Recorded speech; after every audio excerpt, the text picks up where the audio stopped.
we've been doing some interesting work on what we call virality, or essentially why certain types of online content might be more viral than others. We did a 6-month analysis of all the articles released by the New York Times. So we built a web crawler that went on the system that looked at every single article released by the Times. And the Times, every time you read an article, you can share it with a friend. And so one question is, out of all the articles that make the Times homepage, out of all the articles the Times writes, why are certain articles more emailed than others? And so we broke down the articles into various characteristics. So we looked, for instance, at how positive or negative they are, how surprising they are, other aspects. And we use these aspects to understand why certain things become viral.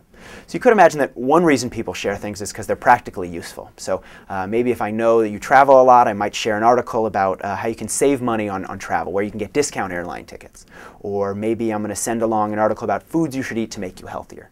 And practically useful stuff might be good because it helps you out, it makes your life better, and maybe later on you'll send me something that's useful to me as well. And sure enough, we find things that are practically useful are more likely to be shared.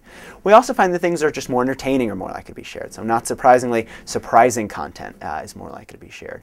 But even beyond that, we find a neat link between emotion and what people share. So there's been a lot of discussion, for example, about whether people share positive or negative things overall. So you could say, well, people share positive things because they want to put others in a good mood. You could also say, though, that maybe people share negative things, things that people should be worried about, or, there's an old adage in the newspaper sort of that says, if it bleeds, it leads. One reason we write about things is because, it grabs people's attention. And we find, though, overall, that positive things are more likely to be shared than negative things. And I think this is particularly neat as marketers, because when we think about crafting content, things we're going to want to put online, we not only want to think, well, will it grab people's attention, but will they pass it on to others? Companies often think about finding the right people or influential people to get their message across. So we want to have the right people in the ads, we want to find the big influential bloggers and get them to talk about our content. We want to find the right influential people that influence everyone else's behavior. And I don't think that's necessarily wrong, though it may be, and some researchers have recently pointed to that. But I think they need to think a lot more about crafting contagious content. So think more about the thing itself that you want people to share, and what about that thing is going to make people want to pass it along.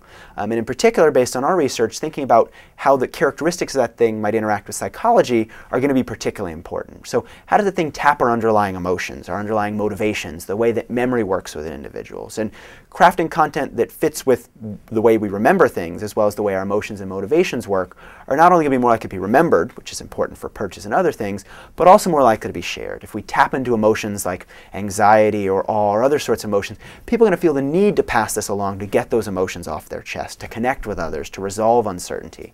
And so crafting content that has those aspects is going to be more likely to be shared, which means companies can spend less money on advertising because people are passing it along via word of mouth. And so thinking about what leads people to share word of mouth, the behavioral processes behind that behavior, is an important thing to consider. One really good example people may be familiar with is the Dove Evolution campaign. So they did a really nice campaign, and the brand is actually barely in that campaign, but it's about real beauty. It shows what a woman, regular-looking woman, goes through to become sort of a supermodel, and how all the various things they do to her face, changing her from regular person, including lengthening her neck after doing various things to the photo, to make that end photo that shows up in a magazine or a billboard.